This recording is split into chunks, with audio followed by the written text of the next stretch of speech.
Speaking of Benjamin Netanyahu, he's going to be speaking again this year on September 26th. Do you think that this might be one of those moments where you see, walkouts or anything like that? Obviously, the war has Arab become so delegations, divisive. will probably walk out. But Bibi thrives on picking fights. And a lot of these leaders come to provoke, and to use that. Because where else do you get this platform? I mean, for a small or medium-sized country, the UN General Assembly is a place where you kind of got the eyes of the world on you. And a lot of people use that for I don't want to say bad, but not necessarily for good. All right. Welcome to another YouTube special for Pod Save the World. We're thinking of calling it Rhodes Map for my esteemed co-host here, Ben Rhodes. What do you think? Let's see what people have to say about that in the Discord. Yeah. Okay, we're testing that. I had a coach in high school who called me Road Master. Whoa. After the Buick. I don't know if that was like a compliment or not, but that's what he called me. I don't know if that's a compliment. No, probably not. All right. So every year, the end of September brings the United Nations General Assembly, or UNGA for short. And that means that representatives from at least 150 countries all descend upon New York City. They create a lot of traffic. It's prom. Yeah. It's prom for foreign policy. It's prom for foreign policy. Yeah. There are speeches, there are meetings, there are parties. But will any of it matter? That is what we're here to discuss today. So, Ben, as we do on this YouTube special, we're going to give some context in 101 first. So can you start us off by just talking about what the UN is, right? What is its purpose? When was it founded? Yeah, so it was founded in the aftermath of World War II and is really the brainchild of FDR, Franklin Roosevelt. After World War I, Woodrow Wilson tried to start a League of Nations to prevent another war. The United States did not join the League of Nations, even though it was the brainchild of an American president. That didn't work out too well. We got another World War. But essentially, the main purpose was to kind of create this hub of international cooperation and international law to prevent another world war. I mean, that was the main reason. But it was also the more ambitious vision of Roosevelt and then Truman and the architects of the United Nations was not just to kind of avoid bad things, but to kind of create a forum where you could have international cooperation to not only prevent wars, but to promote peace, to combat disease, to combat hunger, to manage the flow of refugees and the movement of peoples, to restrict spread of nuclear weapons and technology and use technology for good. So it represents this kind of dream of a future in which nations of the world can come together and cooperate. And at its best, what a dream that was. Yeah. What a beautiful, beautiful dream. What's interesting about it is it gets demagogued by the right wing, but it's an American creation. And it's in New York City, like we put it here. So like a lot of things, it's our idea. And now the right wing has attacked it for decades. Yes, funny how that works. Okay, so there's the General Assembly. There's a couple organs, 6 main organs to the United Nations. So we're going to talk about the General Assembly, which is the main policy-making organ, and this is really the kind of like unique time when everyone can come together in discussion. There's also the UN Security Council, which we will speak about, which has 5 permanent members, and again, in the perfect dream, they actually can intervene and do something when horrific atrocities are happening around the world. There is the International Court of Justice, which we've spoken a lot about on Pod Save the World, that is also supposed to be, a place where people can hopefully find some kind of justice for international war crimes. And then there are these specialized agencies, just so people know, because I feel like we hear a lot about stuff in the news and don't necessarily always associate these agencies with the United Nations. But there's the World Health Organization, right? Which, if you're hearing anything about vaccines or global pandemics and things like this, it's the World Health Organization that is involved. There's the World Trade Organization that's trying to develop a global playbook for trade. There's the World Food Program. There's UNESCO. There's the IMF, which, by the way, I feel like we should do a whole video about that because, people like to get real conspiratorial. Yeah. And, of course, the IAEA, the International Atomic Energy Agency, which plays a very large role in, trying to test, investigate, see what countries are doing when it comes to nuclear weapons development. And peaceful nuclear energy cooperation. Yes. Very good point. Very good point. Okay, but let's move on and let's talk about UNGA. So it happens at the end of September. What is it like every year? What's the purpose of UNGA? Yeah, I mean, it's above all because so many world leaders attend and foreign ministers and delegations, the entire world kind of descends on New York. The centerpiece of it is, the iconic series of speeches that world leaders give. But also there are always a lot of side meetings. And, in the Obama administration, just to give some examples of the kinds of things that happen, sometimes you're using UNGA to build multilateral cooperation among nations for some big problem that's out there in the world. So we used it, in 2014 to try to mobilize a lot of contributions from nations around the world to fight Ebola, because there was an Ebola outbreak in Western Africa. Through the WHO, we did that. In 2016, there was a refugee crisis, if people remember. We used the UN meetings to try to get nations to commit to taking in more refugees and providing more support to refugees. So you try to get that kind of multilateral action on the big agenda item that is kind of consuming the world's attention.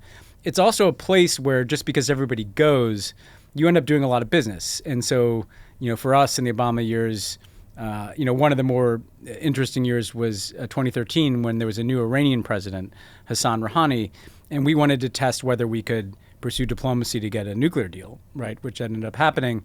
And I'll never forget, actually, we were potentially going to have Obama meet with Rouhani, and we're negotiating with Iranian officials, and that's, was new.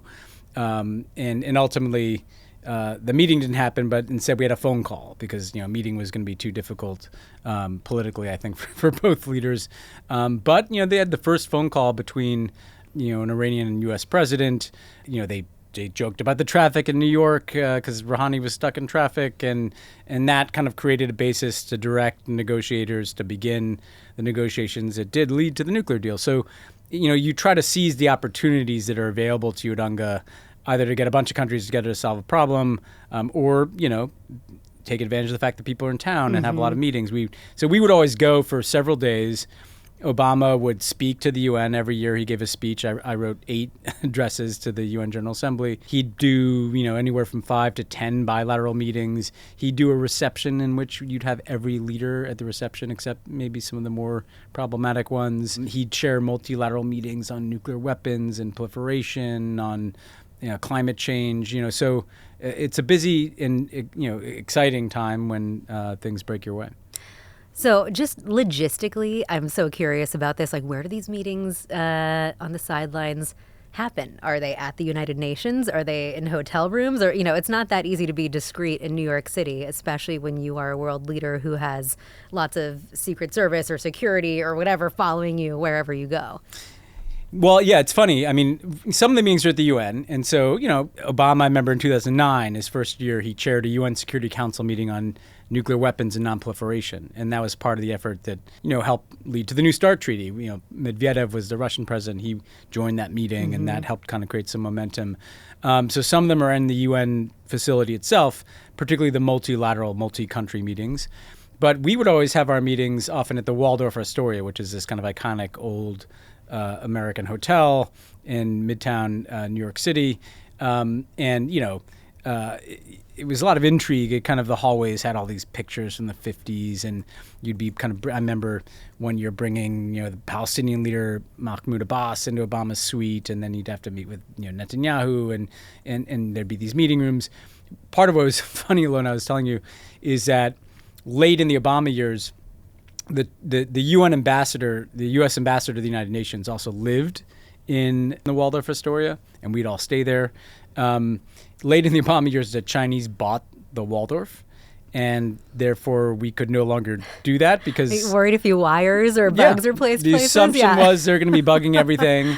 And so the U.S. ambassador to the United Nations had to move out of the Waldorf, and it was kind of like let's face it, a kind of metaphor of a rising China, that suddenly we're staying at a different hotel. But I always loved it because, you would again, this is a nerd thing, but the bar in the lobby of the Waldorf was like, the Star Wars bar. Of, the who's who in the foreign policy world. The number of spies that were there eavesdropping on conversations, and number of people trying to bump into some official. Yeah. So it's a lot of informal context too. In New York, it's full some of honeypots, I'm sure. There were definitely. I mean, I did not participate in any of those, but let's say I'm sure that the spike in honeypots goes way up there, and there are all these side events too in New York. The whole kind of the Gates Foundation and Michael Bloomberg and all these people. The Clinton Global Initiative would always have things. So it's a bustling time for the foreign policy world. That can I tell a story that's kind of neither course. here nor there, but I think it happened around. Don't quote me on this. I think it was. This is going out on our YouTube channel. We're going to quote you from it. It was around. I don't remember the exact month that it happened. But so, as everyone knows, my very first job was at RT. Now, of course, huge problem. We're going to adapt. There will be a narrative podcast of your life at one point on this channel. This was when Medvedev was the Russian president. Obviously, he and Obama were trying to negotiate the New START treaty. Everything felt very rosy, non-proliferation, let's go. And so Medvedev came to the United States to have a meeting with Obama. And that's why I was saying I feel like maybe it was around the same time as UNGA. Yes. We would always meet with Medvedev at the UN. Okay. And Putin, by the way, stopped coming. It was a signal of kind of Russia withdrawing from the international order, yeah. And so Medvedev came to the RT studios, and it was like this big thing, right? Where everything had to be perfect, and he was going to tour the studios because, of course, it was Russian government money that was funding the network. And so everyone had to be sitting at their desks. And I didn't know that he was walking by my desk at a specific moment. And of course, everyone's on AIM or whatever the chat was at the time, being talking about what they're seeing and what they're feeling. And so I had this split-second reaction where I was like, well, I need to open a news website so it looks like I'm working and not just chatting. And so I opened Gawker. And for whatever reason, the image on the front page of Gawker was just Obama looking down at a nuclear explosion. Oh, boy. Right when Medvedev came to my desk, and there was a whole picture op of him looking at my computer and introducing himself. Can we find this? Is this online? It's probably somewhere on the internet. Yeah, okay. And so nothing like you actually being in the middle of negotiations. But there were these funny, weird moments. Samantha Power wouldn't mind me telling this story. She was the UN ambassador, and she really cared about what was in the Obama speech every year. And Obama would always work to the last minute. In fact, one year, I sent the speech to the teleprompter so late because I was putting in Obama's edits late that when he got up to give the speech, it was not on the teleprompter yet. And he just kind of had to start giving it until the teleprompter. That I had a heart attack. But what Samantha used to do is she would. This was so late at night, or do you just mean in the last morning? second before? No, last second. Okay. He'd I didn't know if it was the wine edit.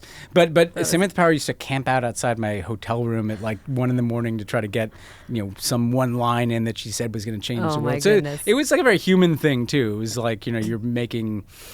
Of all the things I did, sounds like a bonding experience. It is a bonding experience, and you're kind of doing things on the fly.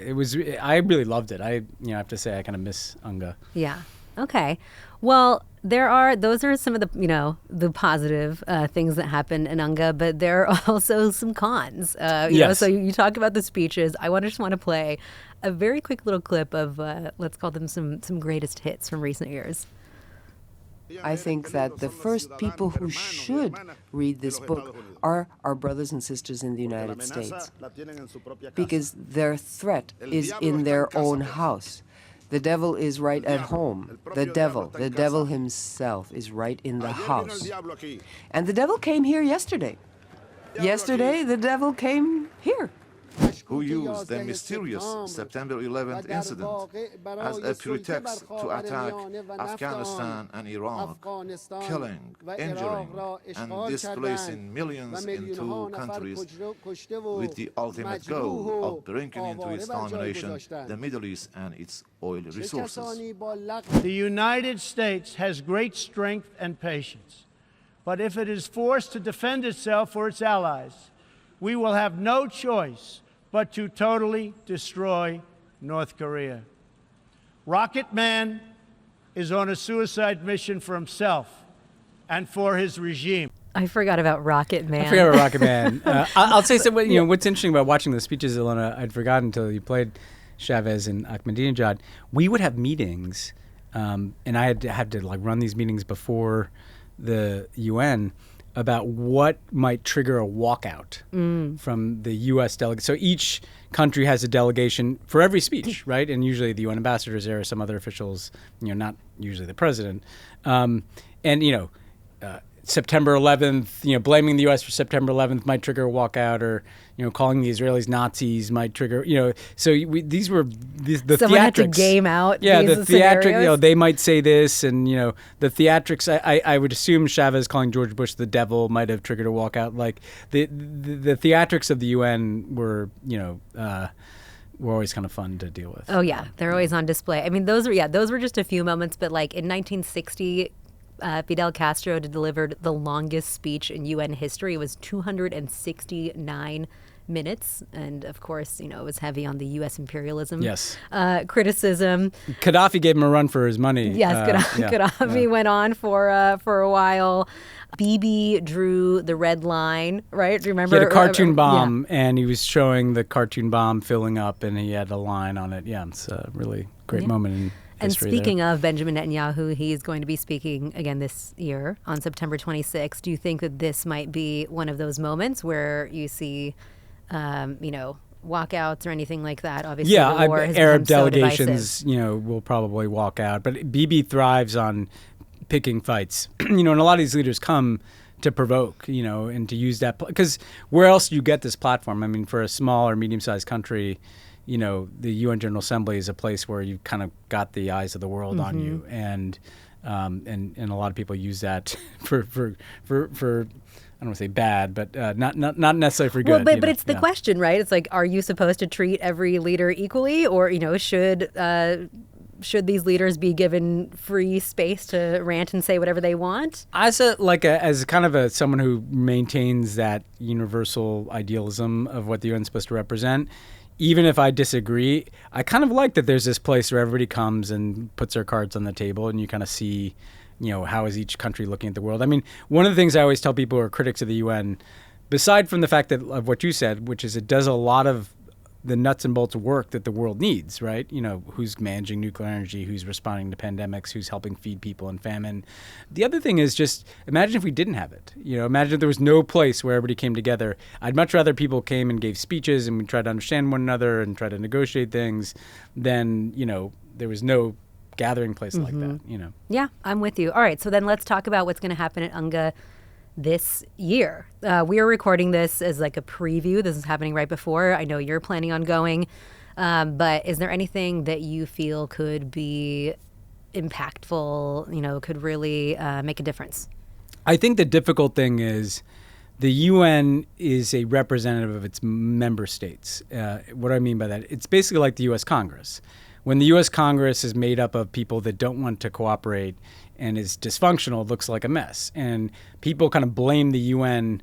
The UN cannot right now negotiate an end, not just to the war in Ukraine or the war in Gaza. It can't really deal with the war in Sudan, which we've talked about. And in past years, Sudan's the kind of conflict where the UN would play a key role, and the UN Security Council would be passing resolutions and trying to get humanitarian aid in. The sad truth is, and this is not the fault of the Biden administration or anything, because Russia and China and the U.S. as the big superpowers in the UN Security Council, and they have vetoes, so they can veto resolutions. There's this kind of dysfunction where a lot of business will get done at the UN. There'll be a lot of bilateral meetings, and there'll be a lot of focus on Gaza and the humanitarian crisis there. There'll be a lot of focus on Sudan and Ukraine. But I don't think anyone expects any sort of breakthrough on those issues. Instead, you'll hear kind of debating points. Netanyahu will give his speech, and the Palestinians will make their case, and their respective supporters will. But I don't see, Zelensky will probably come and lay out his plan. So it'll help kind of surface how is everybody looking at these issues. But I don't think you'll see big breakthroughs. I think you will see, I'm going, for instance, one of the issues I'm going to deal with is AI. There's a lot of talk about the UN becoming a forum for the negotiation of norms and rules for how AI is used, and that's important. So there'll be business like that that's not like front page headline-grabbing news, but is important to, trying to develop international cooperation on an issue like that. And I also think, like, the reality is, like, it's also a giant messaging exercise for leaders. And so Joe Biden, I'm sure in his speech, will be trying to kind of cement his legacy and talk about his accomplishments and talk about what we're trying to do with Ukraine. If Kamala Harris goes, and there's rumors that she might, she'll want to showcase the fact that she has relationships with, other Would foreign they leaders. let both of them speak, both No. Harris and Biden? They just let Biden speak. I mean, she would go probably to have Biden. She'd probably, and again, I'm just guessing, but she'd try to meet Zelensky or certain key U.S. allies and just kind of show herself on the world stage. So that's kind of part of the theatrics of the UN too, is just kind of the messaging and the kind of performance component of foreign policy.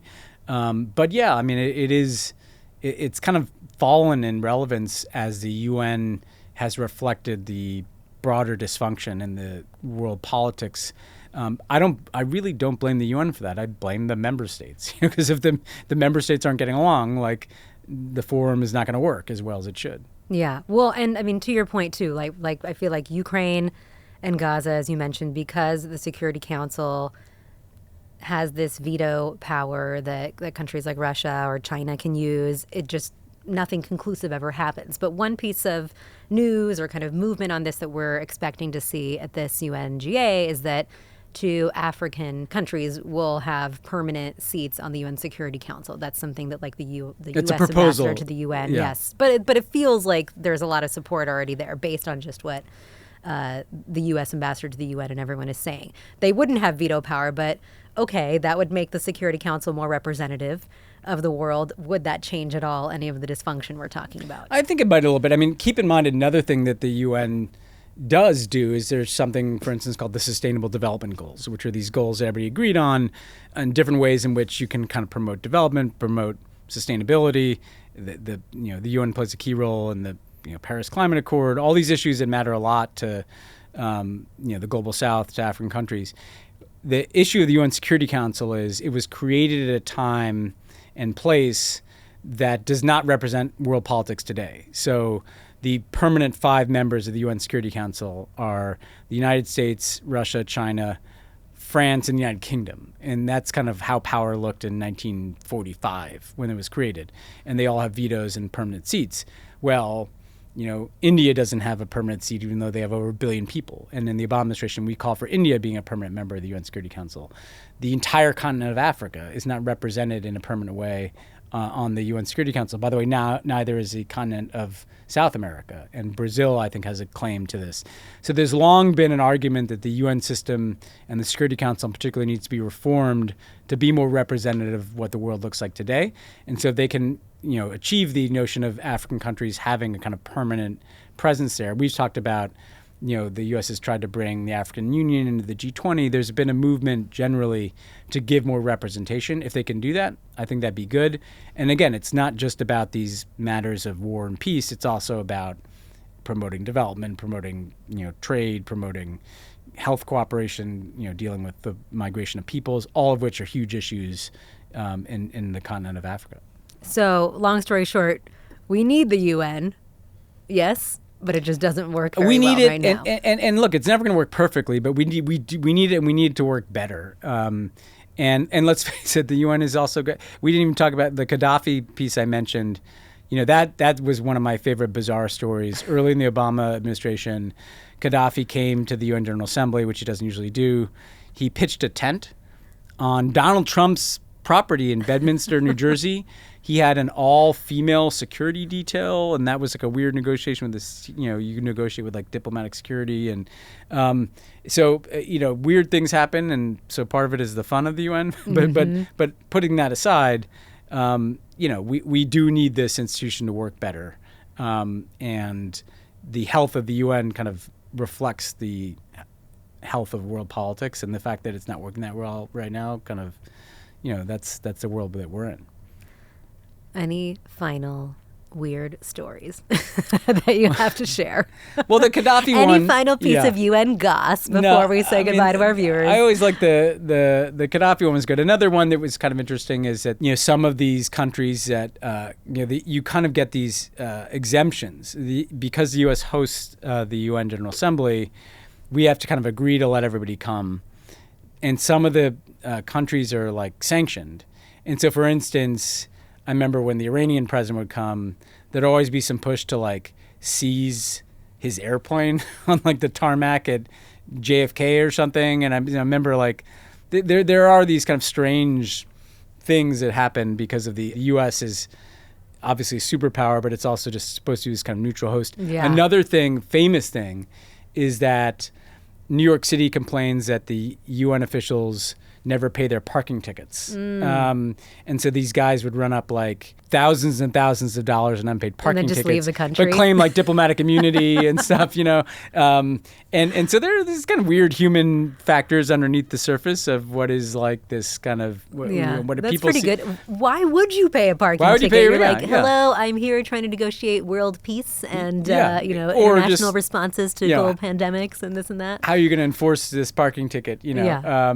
So underneath the, everybody sees the pageantry of the iconic, speech, with the UN backdrop and the audience, but there's parking tickets and planes and tents for Gaddafi in that case. And don't forget the honeypots. I'm just always trying to bring, something sexy and horny Something into this salacious, show. yeah. There's some weird hookups the going bar on. scenes. There are some weird hookups. There's some international, men of mystery what if there's like and women of mystery, staffers, from enemy I countries? am familiar of getting too cozy. I'm again not myself, but I am familiar of let's just say staff hookups that but usually among allies. Okay. I can think of some staff hookups between American staff and allied staff, but none of them involving myself. That'll be in your fourth memoir. Yeah. Hey, I have this vision of writing a book like late in life where I actually spill the beans. dish all this kind of stuff. Doesn't everyone have that dream, right? Yeah, It's like one day, all the good stories. I will spill all. Yeah. All right. Well, Ben, thank you so much for this breakdown of the United Nations General Assembly. Send us ideas. Let us know what you want to hear on future episodes, and let us know what you think of Rhodes Map.